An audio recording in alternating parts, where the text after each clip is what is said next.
ನಮಸ್ಕಾರ ಪ್ರಿಯ ವೀಕ್ಷಕರೇ, ತ್ರಿಶಕ್ತಿ ಚಾನಲ್ಗೆ ಸ್ವಾಗತ. ಈಗೊಂದು ಅದ್ಭುತವಾದಂಥ ಒಂದು ಕಾಳಿ ವಶೀಕರಣ ಚಕ್ರ ಮಂತ್ರ ಎರಡು ಇದೆ. ಈ ಚಕ್ರ ನೀವು ಸಿದ್ಧಿ ಮಾಡೋದ್ರಿಂದ ನೀವು ಯಾವುದನ್ನು ಕಾರ್ಯ ಬಯಸಿ ಮಾಡ್ತೀರೋ ಆ ಕಾರ್ಯಗಳೆಲ್ಲ ನಿಮಗೆ ಸಕ್ಸಸ್ ಆಗುತ್ತೆ. ಅದ್ಭುತವಾದಂಥ ಒಂದು ಮಂತ್ರ. ಈ ಮಂತ್ರನ ನೀವು 14,000 ಸರಿ ಜಪ ಮಾಡಬೇಕು.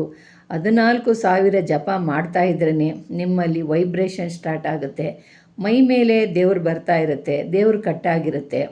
ಅಂಥವ್ರಿಗೇನು ಅದು ಆವೇಶ ಜಾಸ್ತಿ ಆಗಿಬಿಡುತ್ತೆ. ಈಗ ಸುಮ್ಮನೆ ಮರ್ದಿರೋರು ಜಪ ಮಾಡ್ತಿರೋ ಅಂಥವ್ರಿಗೇ ಶುರುವಾಗುತ್ತೆ, ಇದು ವೈಬ್ರೇಷನ್ ಆಗುತ್ತೆ. ಅಂಥದ್ದು ಮೈ ಮೇಲೆ ದೇವ್ರು ಬಂದು ಕಟ್ಟಾಗಿ ಏನೋ ಹೇಳೋ ಮಾತುಗಳು ಯಾವುದೂ ನಡೆಯಲ್ಲ ಅಂತ ಅನ್ನೋರಿಗೆ ಇದು ಅದ್ಭುತವಾದಂಥ ಫಲ ಪ್ರಾಪ್ತಿಯಾಗುತ್ತೆ. ಅದ್ಭುತವಾದ ವೈಬ್ರೇಷನ್ ಆಗುತ್ತೆ. ಅವರಿಗೆ ವೈಬ್ರೇಷನ್ ಆಗಿ ಅವರಲ್ಲಿ ಆವೇಶ ಜಾಸ್ತಿ ಆಗೋಗ್ಬಿಡುತ್ತೆ. ಅಂಥ ಒಂದು ಮಂತ್ರ. ಇದನ್ನು ನೀವು ಮಾಡಬೇಕಾಗಿರೋದು, ಸಿದ್ಧಿ ಮಾಡ್ಕೋಬೇಕಾಗಿರೋದು ಗುರುವಾರ, ಭಾನುವಾರ, ಅಮಾವಾಸ್ಯೆ, ಹುಣ್ಣಿಮೆ ಇಂಥ ದಿನಗಳಲ್ಲಿ ಗ್ರಹಣಗಳಲ್ಲಿ ನೀರಲ್ಲಿ ನಿಂತು ಈ ಮಂತ್ರನ 108 ಸತಿ ಜಪ ಮಾಡಬೇಕು. ಮಾಡೋದ್ರಿಂದ ಇದಕ್ಕೆ ಅದ್ಭುತವಾದಂಥ ಒಂದು ಶಕ್ತಿ ತುಂಬಿಕೊಳ್ಳುತ್ತೆ. ನೀವು ಹೆಂಗೆ ಜಪಗಳು ತಪಗಳು ಮಾಡ್ತಿರೋ ಅದಕ್ಕೆ ಅದರಲ್ಲಿ ಅಪಾರವಾದಂಥ ಒಂದು ಶಕ್ತಿ ಅನ್ನೋದು ತುಂಬಿಕೊಳ್ಳುತ್ತೆ. ಅದರಿಂದ ನಾವು ಯಾವ್ಯಾವ ರೀತಿ ಮಾಡ್ಕೊಳ್ತೀವೋ ಆ ರೀತಿಯಾಗಿ ನಮ್ಮ ಮಂತ್ರಶಕ್ತಿನ ಹೆಚ್ಚಿಸ್ಕೋಬೋದು. ಅದರಿಂದ ನಿಮಗೆ ತಿಳಿಸ್ತಾ ಇದ್ದೀನಿ.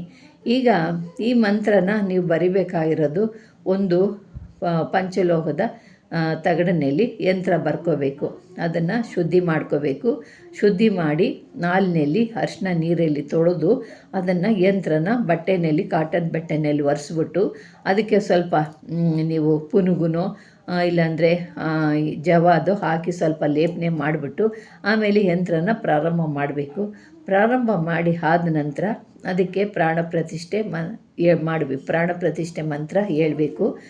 ಹೇಳಾದ ನಂತರ ಇದನ್ನು ಮಂತ್ರ ಸಿದ್ಧಿ ಮಾಡ್ಕೋಬೇಕು. ಯಂತ್ರನ ಒಂದು ತಟ್ಟೆ ಒಳಗೆ ಒಂದು ಅಕ್ಕಿನ ಒಂದು ತಟ್ಟೆ ಒಳಗೆ ತುಂಬಿ ಅಕ್ಕಿ ಮೇಲೆ ಈ ಚಕ್ರನ ಇಡಬೇಕು. ಚಕ್ರನ ಇಟ್ಟು ಧೂಪ ದೀಪ ನೈವೇದ್ಯಗಳನ್ನೆಲ್ಲ ಇಟ್ಟು ನೀವು ದೇವ್ರನ್ನ ಯಾವ ರೀತಿಯಾಗಿ ಪೂಜಿಸ್ತೀರೋ, ಯಾವ ರೀತಿಯಾಗಿ ಭಕ್ತಿಯಿಂದ ಮಾಡ್ತೀರೋ ಆ ರೀತಿಯಾಗಿ ಈ ಯಂತ್ರನ ನೀವು ಮಾಡಬೇಕು. ಮಾಡುವಾಗ ನೀವು ಇದನ್ನು ಮಾಡಿ ಇದನ್ನೆಲ್ಲ ಪೂಜೆ ಮಾಡಿ ಮಂತ್ರನ ಪ್ರಾರಂಭ ಮಾಡಬೇಕು. ಮಂತ್ರನ ಪ್ರಾರಂಭ ಮಾಡುವಾಗ ಮುಂದೆ ಕೂತ್ಕೊಳ್ಳುವಾಗ ನೀವು ಒಂದು ಕೆಂಪು ವಸ್ತ್ರನ ಧರಿಸ್ಕೊಂಡು ಮಡಿಯಲ್ಲಿ ಕೂತ್ಕೋಬೇಕು. ಈ ಮಂತ್ರ ಜಪ ಮಾಡುವಾಗ ನೀವು ಬ್ರಹ್ಮಚಾರ್ಯನ ಪಾಲಿಸಬೇಕು. ನೀವು ಇದನ್ನು 48 ದಿವಸನೋ 21 ದಿವಸನ ನೀವು 14,000 ಜಪ ಆಗೋವರೆಗೂ ನೀವು ಇದನ್ನು ಮಾಡಬೇಕು. ಅರ್ಧ ಮಂಡಲದಲ್ಲಿ ಮುಗಿಸ್ತಿರೋ, ಒಂದು ಮಂಡಲದಲ್ಲಿ ಮುಗಿಸ್ತಿರೋ ಅದು ನಿಮಗೆ ಸೇರಿರೋದು.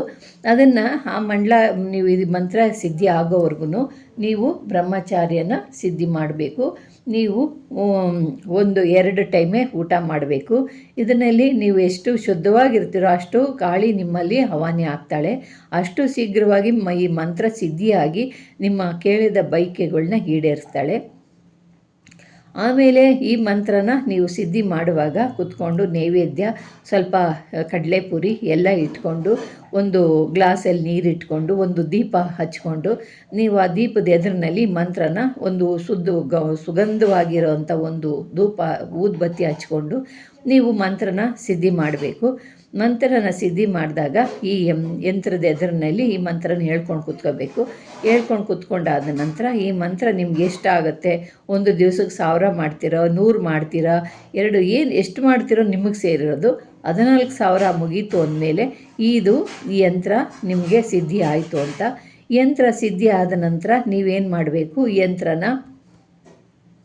ಈ ಯಂತ್ರನ ನೀವು ತಾಮ್ರದ ರೇಖಿನಲ್ಲಿ ಬರೆದಿರ್ತೀರಲ್ಲ ಅದನ್ನು ನೀವು ತೆಗೆದು ಒಂದು ಫ್ರೇಮ್ ಹಾಕ್ಸಿ ಇಟ್ಕೊಳ್ಬೇಕು.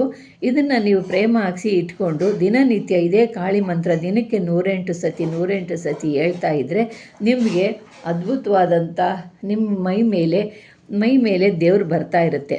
ಅಂಥವ್ರಿಗೆ ಬಂದು ದೇವ್ರು ಕಟ್ಟಾಗ್ಬಿಟ್ಟಿರುತ್ತೆ, ಆವೇಶ ಇರೋದಿಲ್ಲ, ವಾಕ್ಯ ಸಿದ್ಧಿ ಆಗೋದಿಲ್ಲ, ವಾಕ್ಯ ಫಲಿಸೋದಿಲ್ಲ, ಏನೋ ಒಂಥರ ದೇವ್ರು ಬಂದಿದ್ದು ಬರೋದಿಲ್ಲ, ಆ ಥರ ಆಗಿರುತ್ತಲ್ಲ ಅಂಥವ್ರಿಗೆ ಈ ಮಂತ್ರ ಹೇಳಿದ್ರಿ ಅಂದರೆ ಈ ಆವೇಶ ಅಂದರೆ ಅದ್ಭುತವಾಗಿ ಆವೇಶ ಆಗುತ್ತೆ.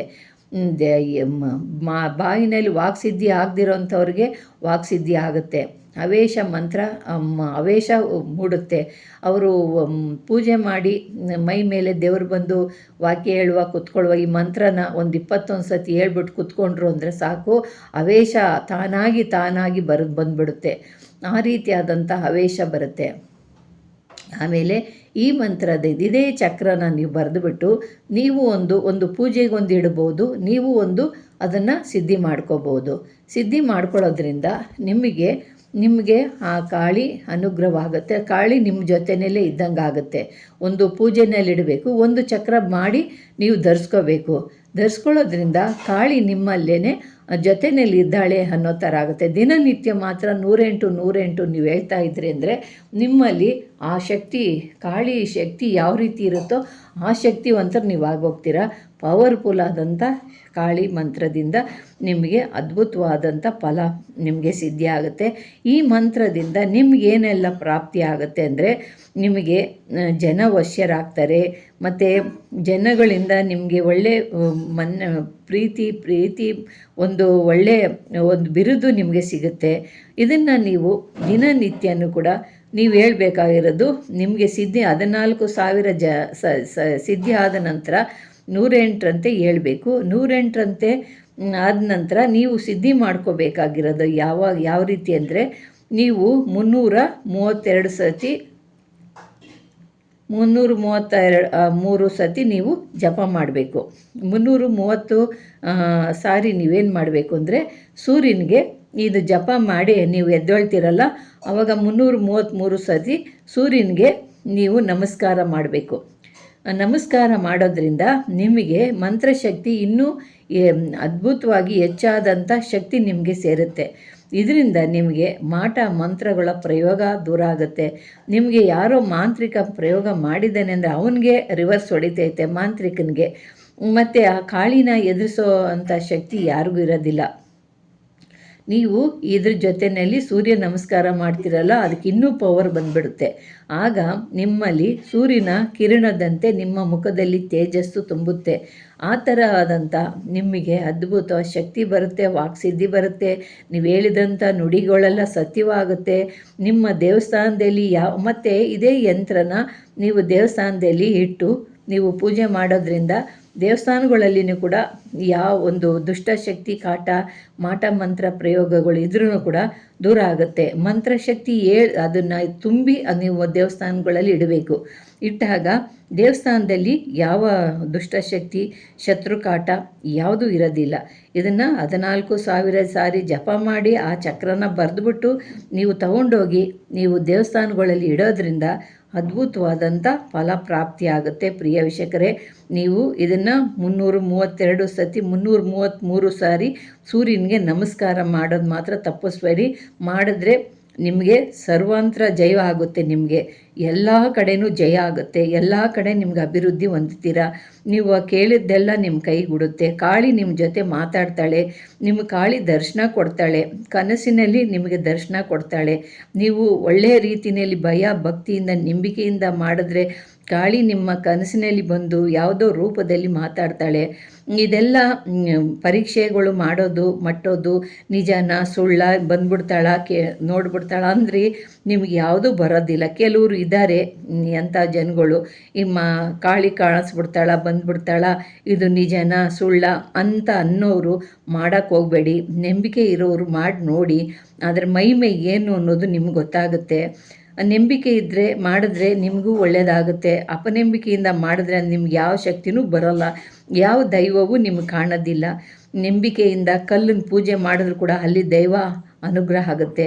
ನಂಬಿಕೆ ಇಲ್ಲದೆ ಮಾಡಿದ್ರೆ ನಿಮಗೇನೂ ಸಿಕ್ಕಲ್ಲ. ಪ್ರಿಯ ವೀಕ್ಷಕರೇ, ಅಂಥ ಒಂದು ಅದ್ಭುತವಾದಂಥ ಇದು ಒಂದು ಮಂತ್ರ. ಈ ಮಂತ್ರನ 14,000 ಜಪ ಮಾಡಿ ನೀವು ಕೆಂಪು ವಸ್ತ್ರ ಧರಿಸ್ಕೊಂಡು ಜಪ ಮಾಡಿ ಶುದ್ಧವಾಗಿ ಪಾಲನೆ ಮಾಡಿ ನೀವು ಬ್ರಹ್ಮಚಾರಿವಾಗಿ ಮಂತ್ರನ ಹೇಳಬೇಕು. ಉತ್ತರದ ಕಡೆ ಮುಖ ಮಾಡ್ಕೊಂಡು ಕೂತ್ಕೋಬೇಕು. ಇದಕ್ಕೆ ಆಸನ ಬಂದು ಯಾವುದಾದ್ರೂ ಒಂದು ಮಣೆ ಅಂದರೆ ಹಲಸಿನ ಮಣೆ ಇರ್ಬೋದು, ಇಲ್ಲ ಅಂದರೆ ಒಂದು ಜಮಖಾನ ಅಂದರೆ ಒಂದು ಇದು ಇದರಲ್ಲಿ ಮಾಡಿರ್ತಾರಲ್ಲ ಕುರಿಗಳು ಅದರ ಆ ಜಮಖಾನ ಮೇಲೆ ಕೂತ್ಕೊಂಡು ನೀವು ಜಪ ಮಾಡ್ಬೋದು. ಬರೀ ನೆಲದಲ್ಲಿ ಕೂತ್ಕೊಂಡು ಜಪ ಮಾಡಬಾರ್ದು. ನೀವು ನೆಲದಲ್ಲಿ ಕೂತ್ಕೊಂಡು ನೀವು ಮಾಡಿರೋಂಥ ಮಂತ್ರಶಕ್ತಿ ಎಲ್ಲ ಭೂದೇವಿಗೆ ಹೋಗ್ಬಿಡುತ್ತೆ. ಅದರಿಂದ ಯಾವಾಗೂ ಒಂದು ಆಸನದ ಮೇಲೆ ಕೂತ್ಕೊಂಡು ಜಪ ಮಾಡಿ. ಇದನ್ನೆಲ್ಲ ಮಾಡೋದ್ರಿಂದ ನಿಮ್ಮ ಕೋರಿಕೆಗಳೆಲ್ಲ ಸಂಪೂರ್ಣವಾಗಿ ನೆರವೇರಿ ನೀವು 4-6 ಜನಗಳಿಗೆ ನೀವು ಒಂದು ದಾರಿ ತೋರಿಸುವಂಥ ಶಕ್ತಿಯನ್ನು ಕೊಡ್ತಾಳೆ ಮಹಾಕಾಳಿ. ಇಂಥ ಅದ್ಭುತವಾದಂಥ ಮಂತ್ರ ಕಲ್ತ್ರೆ ನಿಮ್ಮ ಜನ್ಮ ಪಾವನವಾಗುತ್ತೆ ಪ್ರಿಯ ವೀಕ್ಷಕರೇ. ಇಂದು ಬಹಳ ಅದ್ಭುತವಾದಂಥ ಕಾಳಿ ಮಂತ್ರ, ಕಾಳಿ ಚಕ್ರ. ಇದರಿಂದ ಎಲ್ಲರಿಗೂ ಅನುಕೂಲ ಆಗುತ್ತೆ. ಇದು ನಿಮಗೆ ಮಾಡ್ಕೊಳ್ಳಿ. ನಿಮ್ಗೆ ಇಷ್ಟವಾದರೆ ಲೈಕ್ ಮಾಡಿ, ಶೇರ್ ಮಾಡಿ, ಸಬ್ಸ್ಕ್ರೈಬ್ ಮಾಡಿ. ನಮಸ್ಕಾರ.